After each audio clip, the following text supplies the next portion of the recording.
Hello again. Today is Tuesday, November 18th, 2 days before I go back to the West Coast. And that's why I'm actually wearing this Hawaiian t-shirt, is because it's kind of festive. It's kind of like the West Coast, compared to the East Coast. I'm going to flip this monitor over to the side because it is distracting. I feel like this is a little more West Coast. And so that's the vibe I went for tonight. I took my shower and I said, I was getting dressed for this. I didn't know exactly which shirt to wear, so I just said, fuck it. I'm going to roll with the Hawaiian shirt. I went past the Lululemon tight fits that I usually wear. I went past kind of like a little bit formal clothes, and I just saw the Hawaiian shirt, and I said, this is it. This is what I'm going to wear tonight. I didn't know exactly, as every night, or as is with every night, I did not know exactly what to talk about tonight. And so, as right before I hit record, I saw these.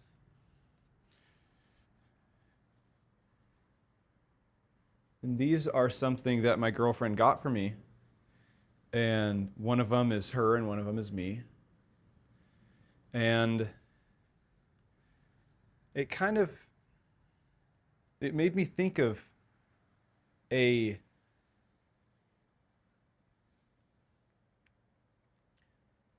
had been chatting with AI. Again, I don't go to AI for emotional support or to scaffold me or to make me feel better. But I use it to help clarify my thoughts. And if you've watched the other two videos, I am a big advocate of internal family systems therapy. I think that it makes so much sense to distill yourself or to break yourself down into parts, protective parts and exiled parts, because if you have exiled parts, you're going to have protective parts. If you have protective parts, you're probably going through life in ineffective ways. You're probably going through life ineffectively in relationships and dating, in career, in interpersonal relationships, everything, in art. And so I saw those stuffed animals, and it reminded me of a quote that I had with AI recently when I was just kind of ironing out my thoughts and my understanding of my own system, and an experience that I had recently with hold that thought. I feel like my dishwasher is so loud. Maybe you can hear it right now because I just got kind of close to it. I just paused it. So something had happened between me and someone who I love recently, and I was kind of just going over it with AI, like my parts and the other person's parts, and maybe even why I felt a certain way, or what me feeling a certain type of way meant, and if it came from a part or if it didn't come from a part. And there was something that I loved so much that I had to literally write it down. And the quote is, "Innocence in vulnerable parts refers to their raw, unguarded, and often wounded state that simply wants to be seen, understood, and held with compassion.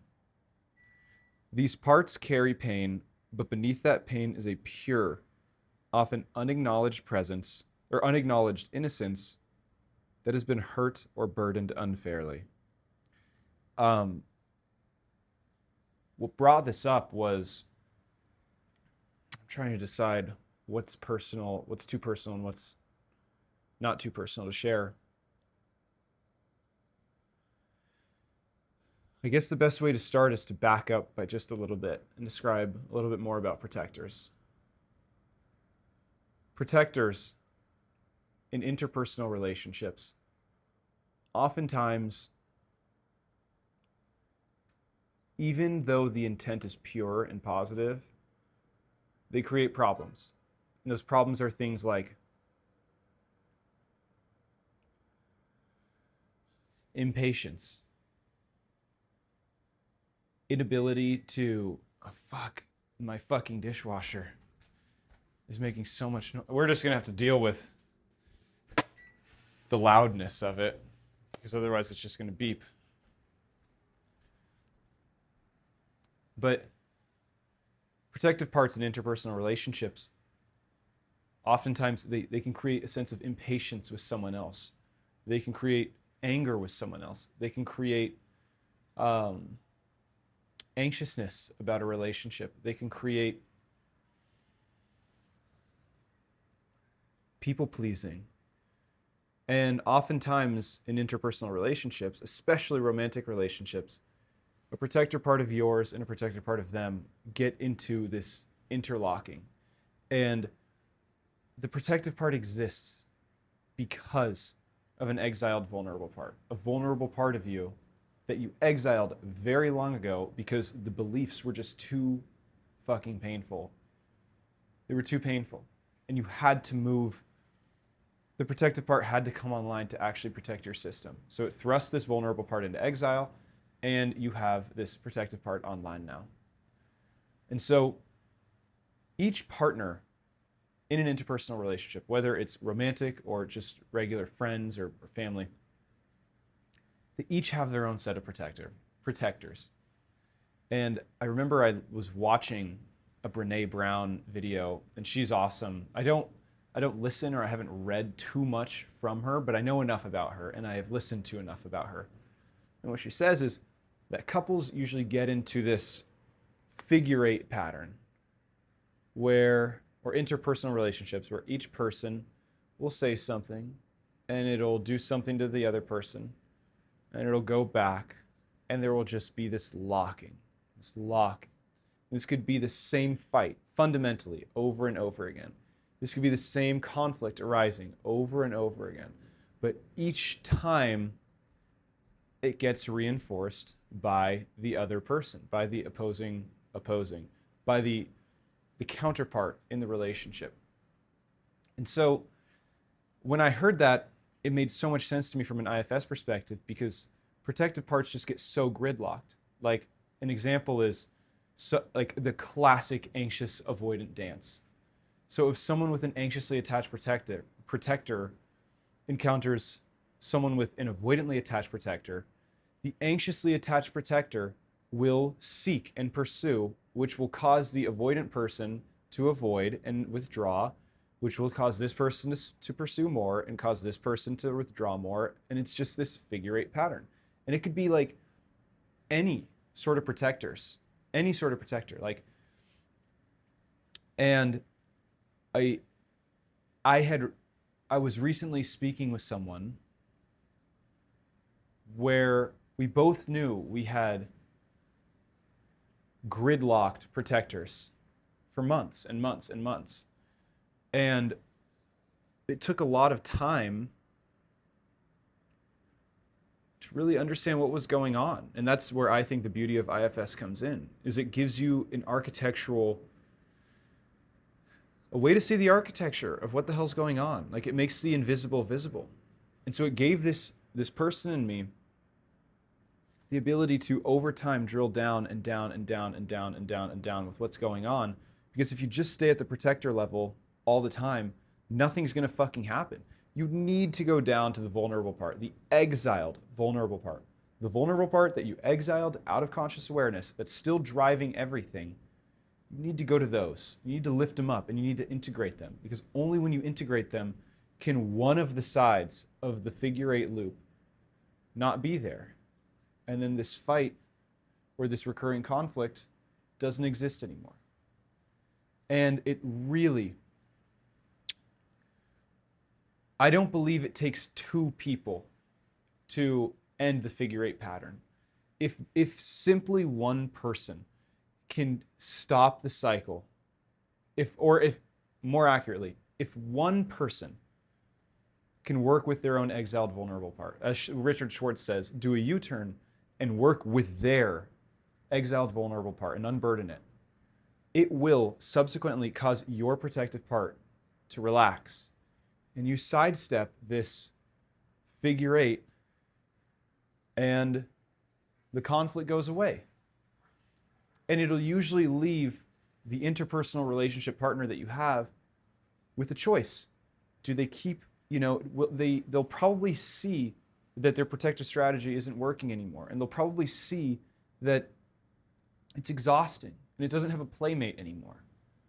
And so they bring their own self-leadership into it. And so I truly believe, ideally, they bring their self-leadership into it. If you're interfacing with someone who's also bought into the methodology and who also wants to bring higher self-awareness into who they are and into their lifestyle and how they want to navigate life.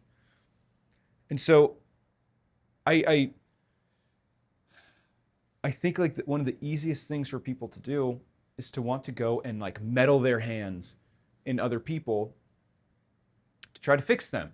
Because it's always easier to try to at least think that you could break the figure eight with the other person. And so that you don't actually do the work. And I think there are a number of reasons why people do this. Because A, they are so entrenched in their belief structure that their protector holds about the relationship and about the world and about how things should be. And so they just think that, okay, I'm right, and this other person is wrong.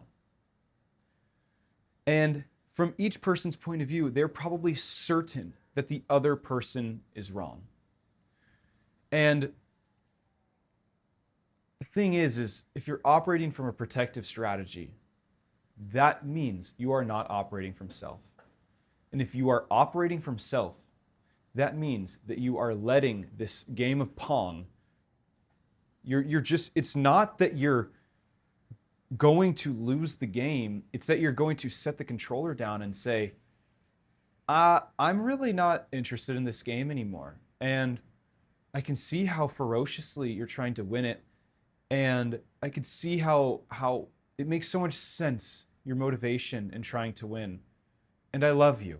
And I have so much compassion for you. And I'm curious about your motivations to win. I feel like I've understood myself fully, because really at the end of the day, you can truly, until you fully witness your exiled vulnerable parts, it doesn't fucking matter what other people are going to say or what they're going to witness or what they're going to see. The only thing that matters is how your system feels with you. So when you witness your own system and you unburden it and you let it shift and you let these belief structures dissolve and you let these burdens go, you let them float into the water, you let them burn in fire, you let them go into air or dissolve, only then will you just have this remarkable self-led clarity and this ability to just sidestep the conflict and just be there for your partner or for the person, the interpersonal partner. And you can see, you say, wow, man, you must be really hurting. Wow, that it makes a lot of sense why you do that. Tell me more. I mean, what do you fear would happen if you didn't do that? And so I say all of this because the point I'm trying to make is I had been locked in this figure eight game of Pong with someone who I love dearly. And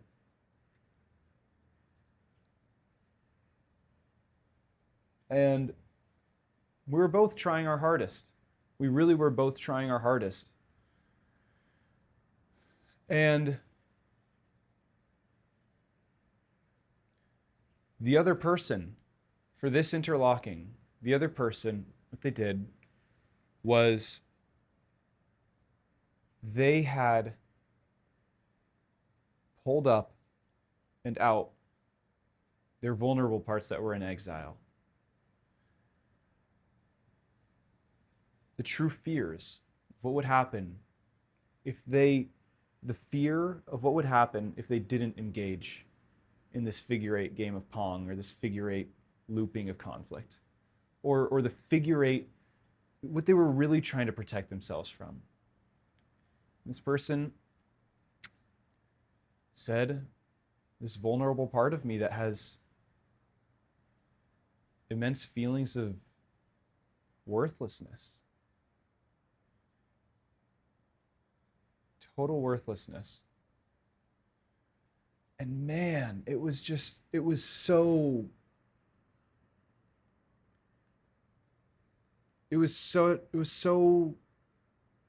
beautiful in its own way. Like, and that's where I got that quote from that I just read. I mean, it made me cry a lot. Whenever I see people's vulnerable parts, even with people who parts of me they strongly dislike. Let me rephrase that. Even when there are parts of me that strongly dislike someone, because I know I'm being treated unfairly, there could be something as simple as seeing this person just struggle with one thing.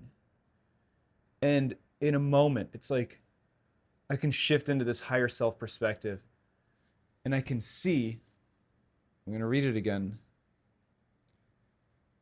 I can see the innocence in some of their parts, raw, unguarded, and often wounded state that simply just wants to be seen, understood, and held with compassion. Because those parts, they carry pain, but underneath that pain is a pure, often unacknowledged innocence that has been hurt or burdened unfairly. And I can even feel the tears welling up behind my eyes right now. But it's so moving when you interface with someone for long enough, and you're patient for long enough, and you're patient with each other for long enough, and you exert immense will for self-leadership,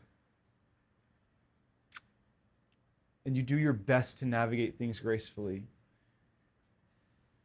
And then you get to learn their true vulnerable side, the true thoughts that they're having at the deepest, most foundational bedrock layer of their being.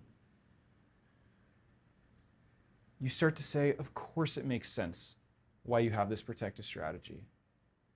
Of course it makes sense why this protective part or protective parts don't want you to feel so worthless.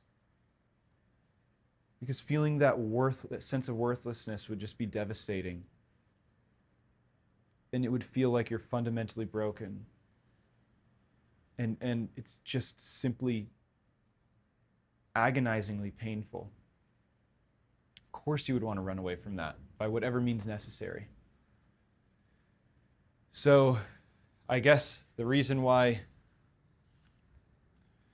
I brought these up, maybe I'm alone in this one, but whenever I see like little stuffed animals like this, or this, can you see it? Yeah. Or like the stuffed animals that I have in my bedroom in the house that I grew up with my parents, or the stuffed animals that are in my brother's rooms in my parents' house that none of us have held or cherished in so long.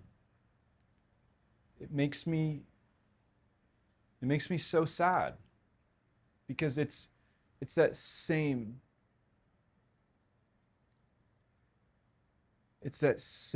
chord of just feeling like,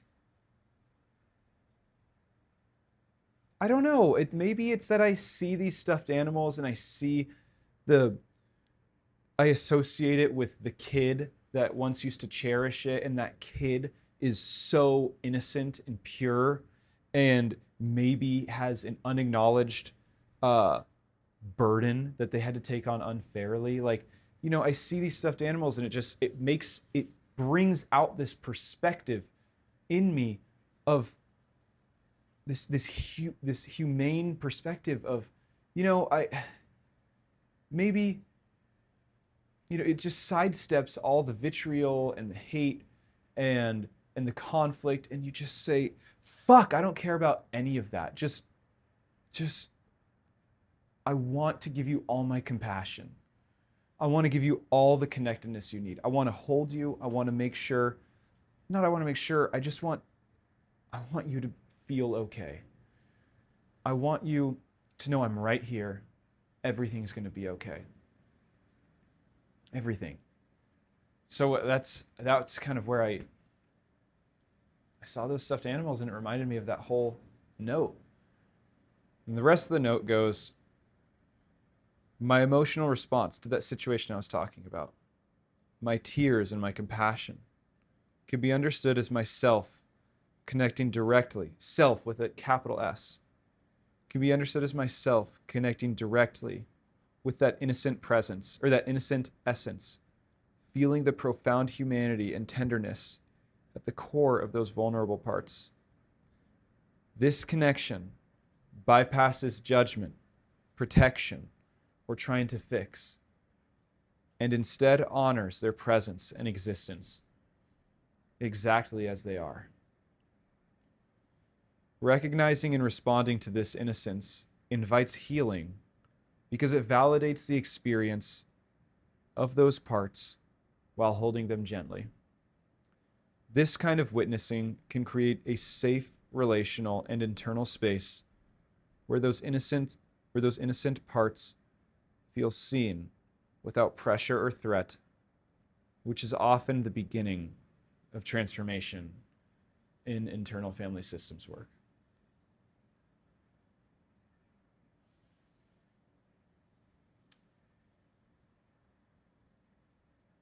There's nothing like feeling witnessed and accepted exactly as you are. I believe that's something we all crave so, so deeply. All of us. You, our moms, our dads, our friends, me, everyone.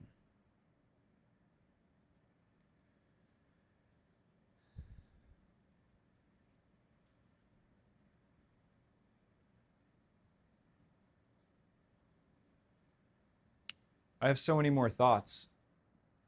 I have so many ways where I could bring this conversation, but I'm wondering if this is the best place to stop. I guess this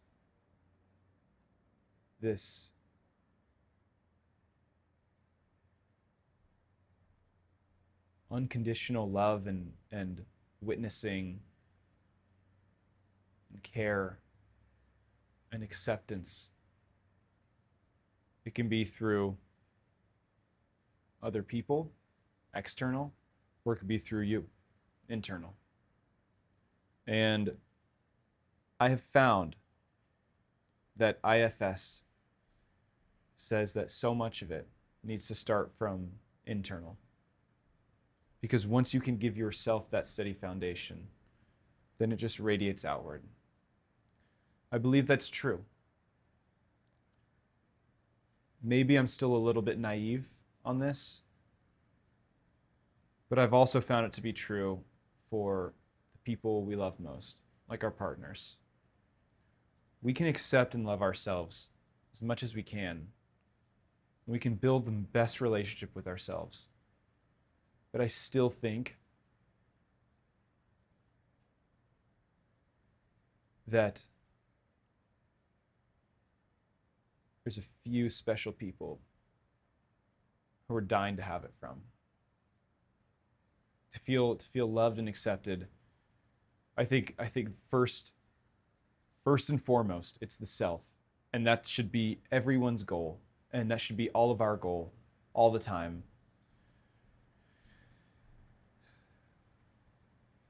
And I feel like if there's at least one other external party, you know what? No, I take back what I said. I think it's not right to put them on the same level. Any external party, whether it be mom, dad, brothers, boyfriend, girlfriend, husband, wife, those are all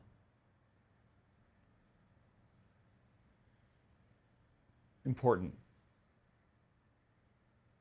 But I still believe the relationship to oneself is the most important. And this is, I'm not considering religion in this. I'm not considering God. That can be appended into this conversation or included, but I'm just choosing to exclude it right now. excluding that, I feel like relationship to oneself and being able to be this steady relational presence to yourself is like the most important thing. That's what I would love. That's something I would love to help the world attain on a very granular level, however I can. And so that's it. I'll leave it at this for now. I can continue going, but I think it's perfect. I don't want to dilute the core message. So that's it. Hope you enjoyed the Hawaiian shirt. I almost just fell, but I hope you enjoyed the Hawaiian shirt. This is, again, to celebrate going. Clearly, I love talking because I'm even babbling about my fucking Hawaiian shirt, and I can't just hit stop record on my camera. I'm loving it. I love talking to the camera, and that's it. I got to force myself to stop. Thank you. Have a wonderful evening. Oh, if you liked this, please consider subscribing. I would really appreciate it. And if there's anything that stuck out to you that you'd like to have addressed or something in a future video, or just something that resonated with you, something that you liked, something that made a lot of sense to you, something that made you feel maybe not so alone, I would love if you left a comment. I would love to hear, and excuse me, I would love it. So please consider, and I will see you all later. I think I'm going to do a video with my girlfriend one of these next couple days. Why not? We're both going to be going to Vegas together, so because that's where my family is. And so, yeah. Until then, have a good night.